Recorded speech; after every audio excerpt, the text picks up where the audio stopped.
Lana Turner was perhaps the purest definition of a movie star during Hollywood's golden age, with her striking beauty, iconic platinum blonde hair, and the nickname the Sweater Girl. She made men long for her and women envy her.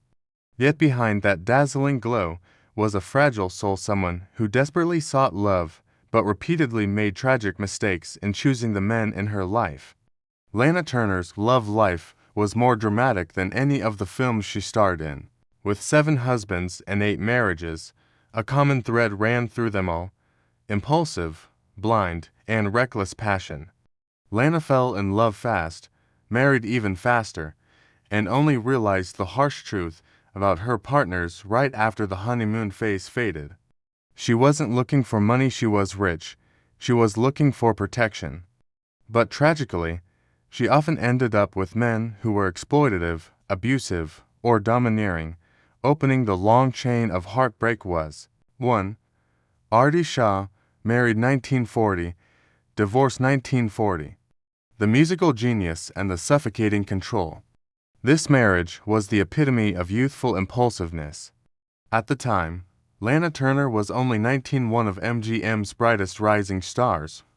Artie Shaw, age 30, was the king of swing, a brilliant band leader known for his arrogance and intellectual superiority. They met on the set of Dancing Co-ed. At first, they didn't like each other. Artie thought Lana was a shallow blonde, and Lana thought he was conceited, but during their first date, which Artie had originally meant for someone else, their opposite energies collided. After just one date, they eloped to Las Vegas and got married at 4 a.m. Hollywood was shocked, and Lana's mother was devastated. But the biggest surprise wasn't the impulsive elopement, it was the disturbing truth inside the marriage. This wasn't a home, it was a re-education camp for Lana. Artie Shaw was extreme and highly controlling. He looked down on her acting career and tried to turn her from a glamorous movie star into a subdued, intellectual housewife. He strictly controlled her. He forbade her from wearing makeup at home, forced her to dress in plain, shabby clothing, made her read Nietzsche and Freud, publicly called her stupid when she didn't understand, banned red nail polish and criticized her speech. He didn't love Lana, he wanted to remake her. Eventually Lana collapsed under the emotional abuse. The romance died quickly, smothered by Artie's cold cruelty. After 4 months, she filed for divorce in emotional ruin and was hospitalized for exhaustion. She realized she had married a dictator, not a husband. Artie later mocked their marriage. "I wanted a wife, but I ended up marrying a camera." They had no children. But the psychological wounds shaped Lana's lifelong fear of never being good enough for men. 2. Stephen Crane, married 1942, divorced 1943. Remarried 1943, divorced 1944. The pseudo-husband and the shocking secret behind their famous daughter. 2 years after Artie, Lana met Stephen Crane at Mocambo nightclub. Crane was a handsome bad boy, wealthy from the tobacco business and later from his Kontiki restaurant empire. Lonely and yearning for love, Lana fell quickly again. After 3 weeks, they eloped to Las Vegas, another fast, risky decision. But the truth soon exploded. Stephen Crane was still legally married to his previous wife. Lana's marriage was invalid, making her an accidental other woman, and her unborn baby was at risk of being declared illegitimate, a career-destroying scandal in 1940s Hollywood. They annulled the marriage immediately.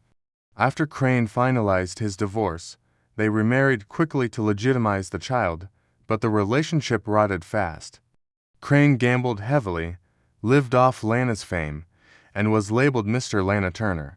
After a reckless car accident and mounting financial irresponsibility, Lana ended the marriage for good. She later said, "I married him twice, but I never truly had a real marriage with him." They had one daughter, Cheryl Crane, born 1943, the most important person in Lana's life. Cheryl suffered a troubled childhood and was later sexually abused by Lana's 4th husband. At age 14, Cheryl famously stabbed Johnny Stompanato, her mother's violent gangster boyfriend, to protect Lana. The case became one of Hollywood's most shocking scandals. 3. Henry J. Bob Topping Jr., married 1948, divorced 1952. The Cinderella Dream and the Trap of Empty High Society. After heartbreak with showbiz men, Lana turned to old money. Bob Topping was heir to a multi-million-dollar tin empire and brother of the owner of the New York Yankees. He wooed Lana with diamonds and glamorous parties. She believed she had finally found a stable, protective partner. Their wedding was one of Hollywood's grandest, but behind the mansion doors were emptiness and violence. Topping was a severe alcoholic and a cardboard millionaire. He squandered his inheritance on gambling and luxury. Instead of protecting Lana, he drained her financially. Worse, he became abusive when drunk. He pushed her to quit MGM and become a housewife serving his party lifestyle. She discovered he had burned through his wealth and amassed debt while pregnant with his child. She suffered a miscarriage rumored to be due to either stress or physical abuse. Lana left, devastated emotionally and financially. They had no surviving children. The miscarriage plunged her into deep depression. 4. Lex Barker, married 1953, divorced 1957. The handsome Tarzan and the most horrifying secret of all. Lex Barker, Hollywood's Tarzan, was tall, muscular, charismatic. Lana, craving a strong protector, fell for him instantly. Their Italian wedding was storybook perfect. They were branded a golden couple. But behind the romantic facade was a monster. While Lana worked tirelessly on film sets, Lex Barker stayed home and began sexually abusing Cheryl Crane, then 10 to 13 years old. Cheryl stayed silent out of fear and to avoid hurting her mother. Barker played the perfect husband in public and a predator in private. The truth finally emerged in 1957 when Cheryl gathered the courage to confess. Lana was shattered and furious. That same night, she reportedly aimed a gun at Barker and ordered him to leave or be shot. She filed for divorce immediately. Barker denied the accusations until his death, but Cheryl's lifelong scars told the real story. They had no surviving children. Lana had once been pregnant with Barker's baby, but delivered stillborn at 7 months, likely due to emotional stress. 5. Fred May, married 1960, divorced 1962. A peaceful harbor after the storm, but too quiet to last. After the Stompanato killing in 1958, Lana was mentally shattered. Fred May, a wealthy horse ranch owner, entered her life quietly, not looking for fame or money.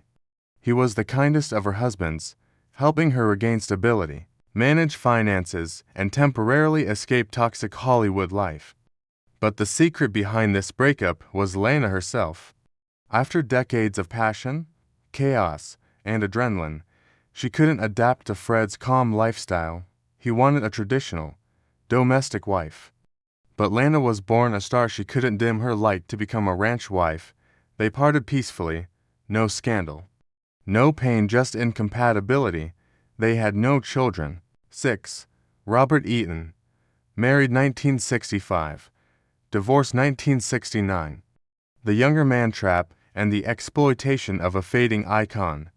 At 44, Lana felt the pressure of age every movie star's dread. Robert Eaton, a handsome producer 10 years younger, pursued her intensely. His admiration soothed her wounded pride, and Lana married him quickly. But Eaton was talentless and opportunistic.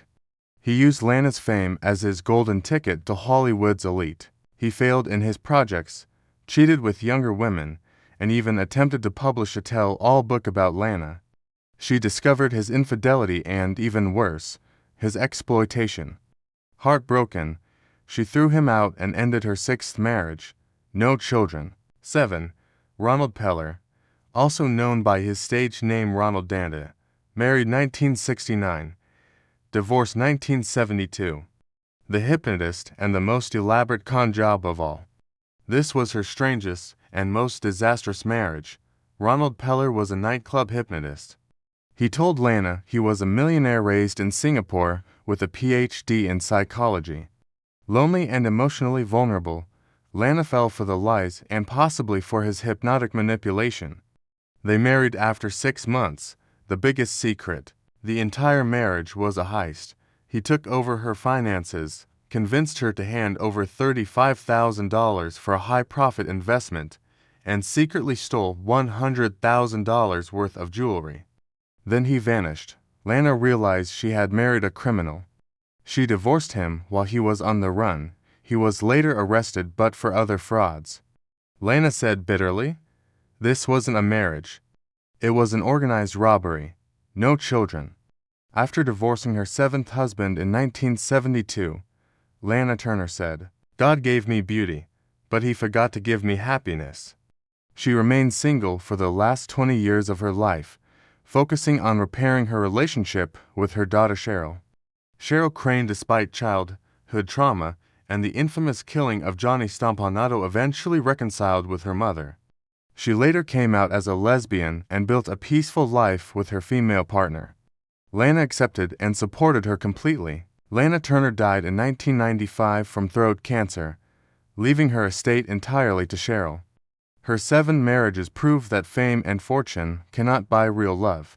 She searched for a protector, a father figure, a safe haven, but in the end, the only person who stayed until the very last day was the daughter she had unintentionally hurt through her choices in men. What do you think about Lana Turner's turbulent marriages? Leave a comment and let me know. Thanks for watching, and see you next time.